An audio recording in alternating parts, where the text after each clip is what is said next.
Subscribe now and press the bell icon. Never miss an वास्तविक नाम क्या था? आपके चार ऑप्शंस हैं, वो ऑप्शन आप देखिए और एक बार खुद से पहले क्या कीजिए, आंसर करने का प्रयास कीजिए। लास्ट में मैं आंसर बताऊंगा। इसका जो सही आंसर हो जाएगा दोस्तों, वह हो जाएगा सिद्धार्थ। गौतम बुद्ध का जो वास्तविक नाम था वह सिद्धार्थ था। अगला प्रश्न है, बुद्ध का जन्म कहाँ हुआ था? आपके चार ऑप्शंस हैं, चारों ऑप्शंस आप पहले देख लीजिए, अपना आंसर कीजिए, उसके बाद लास्ट में मैं अपना आंसर बताऊंगा। इसका जो सही आंसर हो जाएगा वह हो जाएगा लुम्बिनी। और ये लुम्बिनी कहाँ पड़ता है ये भी हमको याद रखना है, नेपाल में। नेक्स्ट क्वेश्चन है, कौन सा स्थान गौतम बुद्ध से संबद्ध नहीं है? आपके चार ऑप्शंस दिए हुए हैं, सारनाथ, पावापुरी, बोधगया या फिर कुशीनगर। तो इसका जो सही आंसर हो जाएगा वह पावापुरी। पावापुरी जो है वह महावीर स्वामी से रिलेटेड है। नेक्स्ट क्वेश्चन है, बौद्ध धर्म के संस्थापक तथा प्रवर्तक कौन थे? यानी क्वेश्चन पूछ रहा है कि आपका बौद्ध धर्म जो था उसके संस्थापक कौन थे?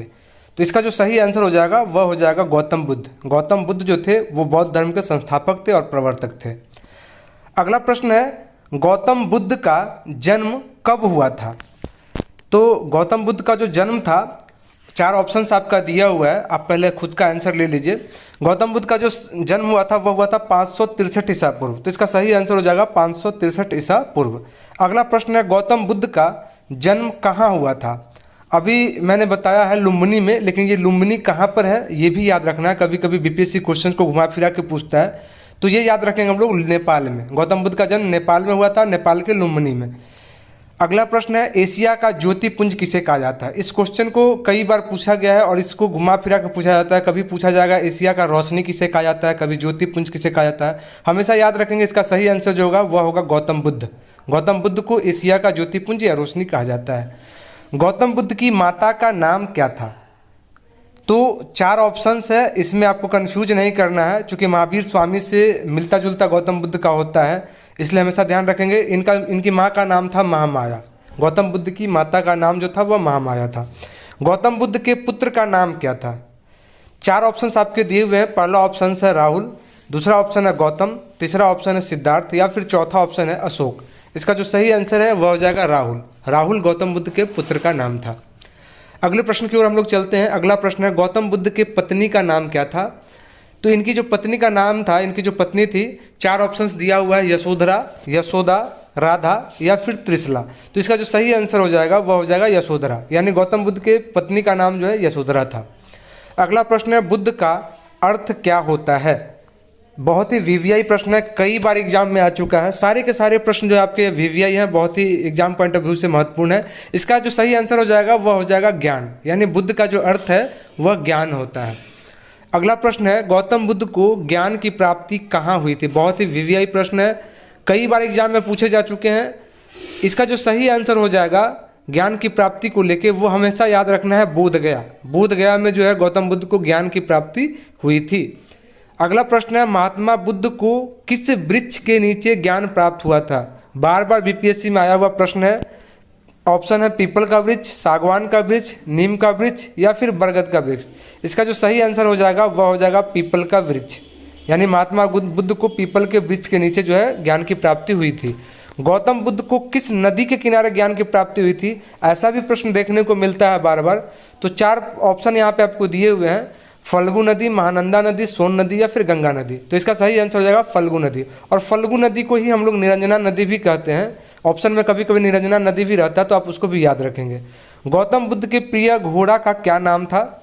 चार ऑप्शंस आपके दिए हुए, कंथक, कैवलस, चेतक या फिर प्रताप। इसका जो सही आंसर हो जाएगा वह हो जाएगा कंथक। गौतम बुद्ध के प्रिय घोड़ा का जो नाम था वह कंथक था। अगला प्रश्न है, गौतम बुद्ध ने कितने वर्ष की अवस्था में गृह त्याग किया था? गौतम बुद्ध ने कितने वर्ष की अवस्था में गृह त्याग किया था? बहुत ही वीवीआई प्रश्न है, कई बार एग्जाम में आ चुका है। इसका सही आंसर हो जाएगा 29 वर्ष। गौतम बुद्ध 29 वर्ष की उम्र में जो है गृह त्याग दिए थे। अगला प्रश्न है, गौतम बुद्ध के गृह त्याग की घटना को क्या कहा जाता है? दोस्तों, इनका जितना भी घटना है सबको किसी ना कोई नाम दिया गया है। तो गृह त्याग की जो घटना है उसको बोला जाता है महाविनिष्क्रमण। गौतम बुद्ध के गृह त्याग की घटना को महाविनिष्क्रमण बोला जाता है।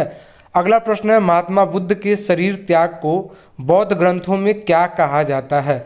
अगेन फिर से वीवीआई प्रश्न है। इसमें आपको 4 ऑप्शंस दिया हुआ है कि ये जो शरीर त्याग करते हैं तो इसको किस चीज़ का नाम दे, कौन सा वर्ड इसके लिए इस्तेमाल किया गया, तो महापरिनिर्वाण, याद रखेंगे महापरिनिर्वाण। अगला प्रश्न है गौतम बुद्ध ने अपना प्रथम उपदेश कहाँ दिया था।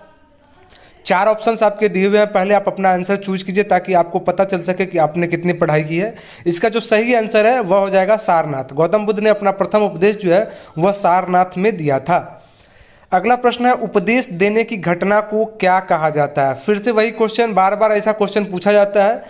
तो आपको 4 ऑप्शन दिया हुआ है, तो उपदेश देने की जो घटना होती है उसको हम लोग धर्म चक्र प्रवर्तन कहते हैं, यानी उपदेश देने की घटना को धर्म चक्र प्रवर्तन कहा जाता है। गौतम बुद्ध ने अपना पहला उपदेश किस भाषा में दिया था। यह भी प्रश्न बार बार आता है, बार बार क्वेश्चन आपको रिपीटेड रहेंगे। और होता क्या है कि सारे क्वेश्चन जो हैं वो आपको थोड़ा सा घुमा फिरा कर पूछे जाते हैं। तो यह इसका आंसर रहेगा पाली भाषा। गौतम बुद्ध ने अपना पहला उपदेश जो है वह पाली भाषा में दिया था। विश्व का दूसरा सबसे बड़ा धर्म कौन सा है। बहुत ही वीवीआई प्रश्न है, कई बार एग्जाम में आ चुका है।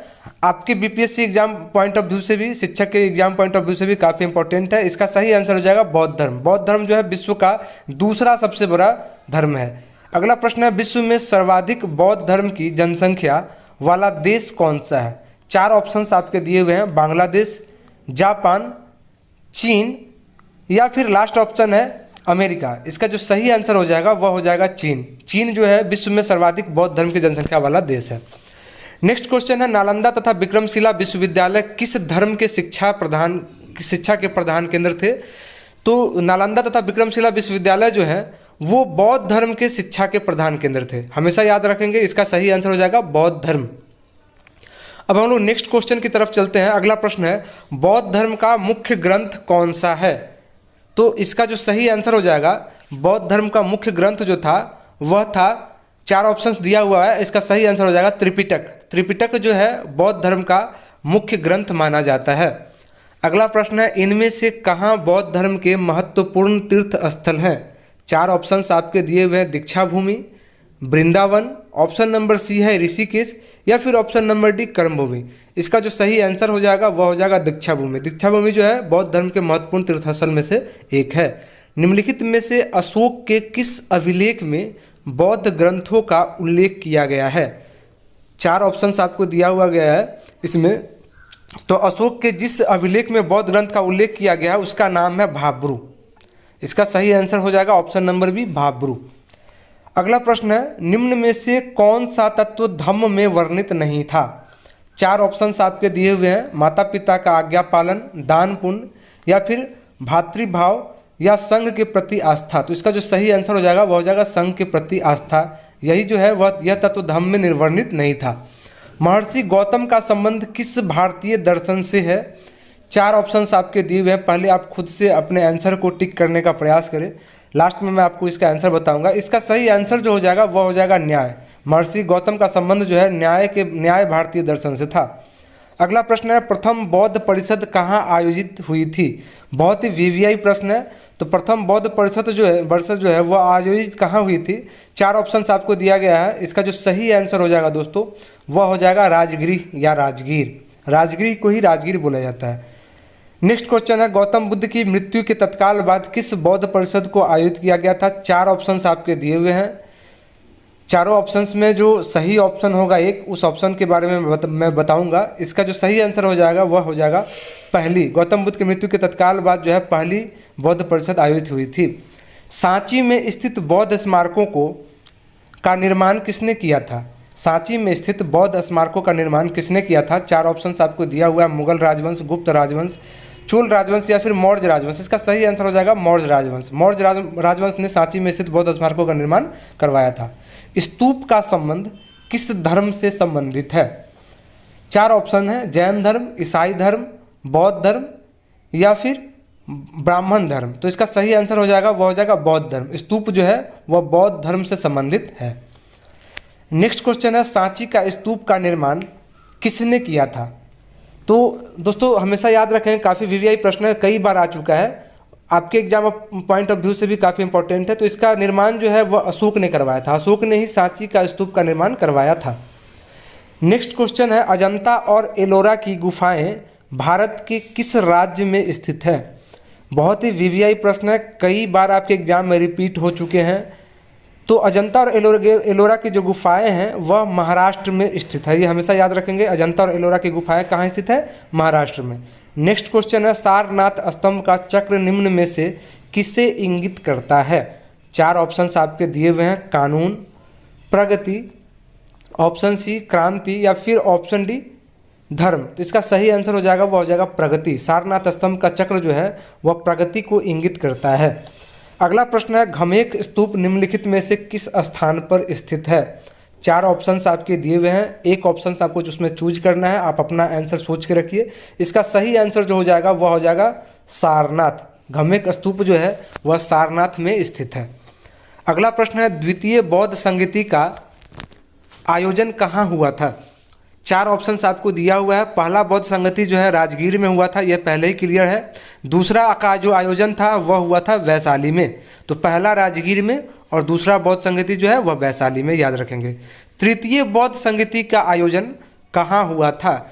जैसे पहला राजगीर में हुआ था, दूसरा वैशाली में हुआ था, इसी तरह से तीसरा बौद्ध संगति जो है उसका आयोजन जो हुआ था वह पाटलिपुत्र में हुआ था। तो हमेशा याद रखेंगे, तृतीय बौद्ध संगति का आयोजन कहाँ हुआ था? पाटलिपुत्र में हुआ था। प्रसिद्ध बौद्ध सारिपुत्र का जन्म कहाँ हुआ था?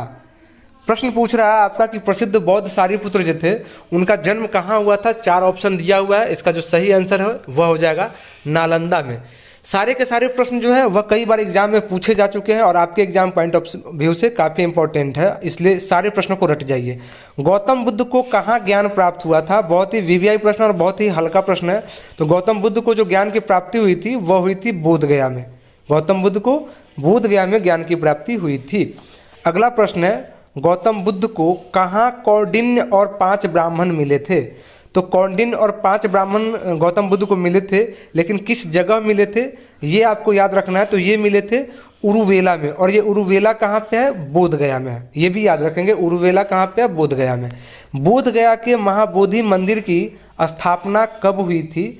जो बोधगया का महाबोधि मंदिर है, बहुत ही फेमस मंदिर है, उसकी स्थापना कब हुई थी? इसका आंसर हम लोग हमेशा याद रखेंगे कि यह जो है वह गुप्त काल में इसकी स्थापना हुई थी। बोधगया के महाबोधि मंदिर की स्थापना गुप्त काल में हुई थी। बिहार में 7.5 फीट ऊंची बुद्ध देव की एक पीतल की मूर्ति कहाँ से प्राप्त हुई है? कई बार आपको बीपीएससी में पूछा गया है, हमेशा इस क्वेश्चन को तो रट ही जाइए, सारे के सारे प्रश्न आपके वीवीआई हैं। बिहार में 7.5 फीट ऊंची बुद्ध देव की जो पीतल की मूर्ति थी वह सुल्तानगंज से प्राप्त हुई थी। तो हमेशा याद रखेंगे, इसका सही आंसर हो जाएगा सुल्तानगंज। बिहार में बौद्ध विहार का प्राचीनतम केंद्र कहाँ था? फिर से वीवीआई प्रश्न है, बिहार में बौद्ध विहार का जो प्राचीनतम केंद्र था दोस्तों वह कहाँ था? तो इसका जो सही आंसर हो जाएगा वह हो जाएगा नालंदा, यानी नालंदा बिहार में बौद्ध विहार का सबसे प्राचीनतम केंद्र था। अगला प्रश्न है, बोधगया के महाबोधि वृक्ष को क्षति पहुँचाने वाला शासक कौन था? ये भी क्वेश्चन आपको बीपीएससी में पूछा जा चुका है और कई बार रिपीट भी हुआ है। तो बोधगया के महाबोधि वृक्ष को क्षति पहुंचाने वाला जो शासक था उसका नाम है शशांक। तो हमेशा याद रखेंगे, इनका नाम शशांक है। अगला प्रश्न है, प्रथम बौद्ध संगति किसके शासनकाल में हुई थी? पहले भी मैंने बताया है कि प्रथम बौद्ध संगति कहाँ हुई थी? राजगीर में हुई थी, लेकिन किसके शासनकाल में हुई थी? तो हमेशा याद रखेंगे, अजातशत्रु के शासनकाल में हुई थी। और कहाँ हुई थी? तो राजगीर में हुई थी प्रथम बौद्ध संगति। अब है, महात्मा बुद्ध के शरीर त्याग को बौद्ध ग्रंथों में क्या कहा जाता है? वही प्रश्न है, पहले भी एक क्वेश्चन ऐसा हम लोग देख चुके हैं इस वीडियो में। तो महात्मा बुद्ध के शरीर त्याग को जो है बौद्ध ग्रंथ में हम लोग क्या बोलते हैं? बौद्ध ग्रंथ में इसको कहा गया है महापरिनिर्वाण। तो इस शब्द को याद रखेंगे, महापरिनिर्वाण। अगला प्रश्न है, भारत का सबसे बड़ा बौद्ध मठ कहाँ स्थित है? भारत का सबसे बड़ा बौद्ध मठ कहाँ स्थित है?